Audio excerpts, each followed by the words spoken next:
What if the person comforting a grieving family was the same person who murdered their daughter? And how well do you really know someone who smiles, helps, and prays beside you? In December 2020, a young woman vanished from a quiet Dutch town. No struggle in the street. No witnesses screaming for help. No immediate alarm. Just silence. And for 18 days, her family lived in a nightmare, unsure whether she was alive, dead, or suffering somewhere they could never reach.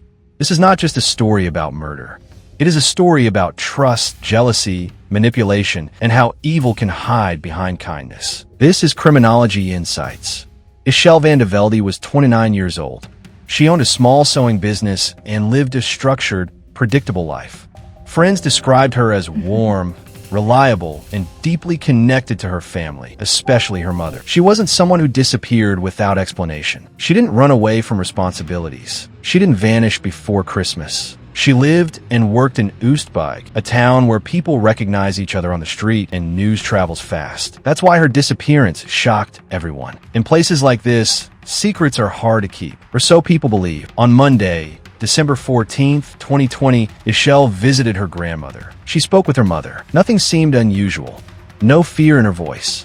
No sense of urgency. Just an ordinary conversation. One that would become the last time her mother ever heard her voice. The next morning, her mother woke up with an unexplained feeling of dread. Something felt off. Later that day, she received a message from Ichelle, but immediately knew something wasn't right. It wasn't WhatsApp. It was a regular SMS. The wording felt stiff. Wrong. The message claimed Ichelle had gone away with a friend days before Christmas, during the busiest work period of the year, without telling anyone. When the family went to Ichelle's home, the truth became impossible to ignore. Her clothes were still neatly hanging in the closet. There was no pack bag, no preparations. Her cat had been left alone with no food or water. Friends confirmed they had received the same strange message. No one could reach her directly. Her phone rang unanswered. Her social media showed nothing unusual. This was not a choice. This was not a trip. This was a disappearance. Despite the red flags, police were slow to act. Ichelle was an adult. She hadn't been missing long enough. Days passed, then weeks. Christmas came and went while her family lived in uncertainty. So they took matters into their own hands, calling friends, searching streets, posting online, and asking anyone who might know something. One of those people was a woman everyone trusted. Sandra Helman was 44 years old. She ran a spiritual shop next door to Ichelle's business. The shop smelled of incense and was filled with spiritual objects, books, and symbols. Sandra and Ichelle spoke daily. They supported each other. They were close. Sandra appeared deeply concerned. She offered help. She posted emotional messages online. She joined search efforts. She hugged Ichelle's mother. She stood beside the family, playing the role of a worried friend perfectly.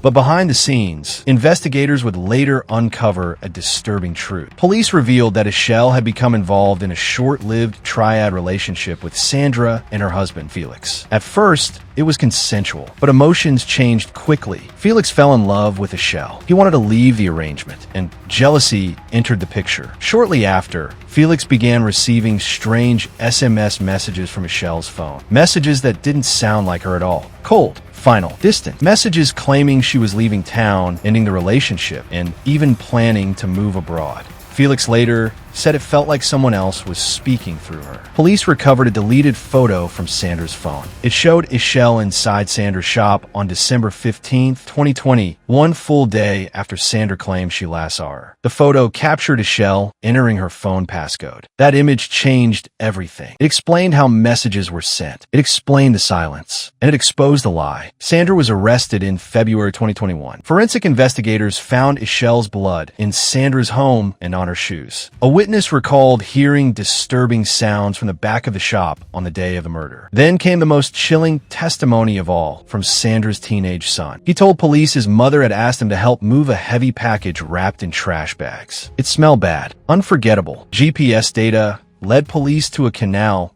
near the Belgian border. There, they found Ichelle, dismembered into 9 pieces. Forensic experts confirmed Ichelle had been strangled to death. Her body had been cut apart using tools bought days later. For weeks, her remains had been hidden, while her killer comforted her family and helped search for her. In April 2022, Sandra finally confessed, but claimed it was an accident. Investigators rejected that claim. Evidence showed restraint, violence, and deliberate cover-up. This was murder. In November 2022, the Zeeland Westbrabant court found Sandra Helman guilty of murder. She was sentenced to 18 years in prison and ordered to pay 200,000 euros in compensation. In February 2025, her final appeal was rejected. The sentence became permanent. Ichelle's family said the verdict brought relief but not peace. They were only able to say goodbye to fragments of her remains. A life stolen, a betrayal beyond comprehension. Sandra still claims it was an accident, but the evidence tells a different story. One of jealousy, manipulation, and a calculated decision to destroy another human being. If someone stood beside you in your darkest moment, would you recognize the monster hiding behind the smile? This is Criminology Insights. Like, subscribe, and join us as we uncover the truth behind crimes that challenge everything we think we know.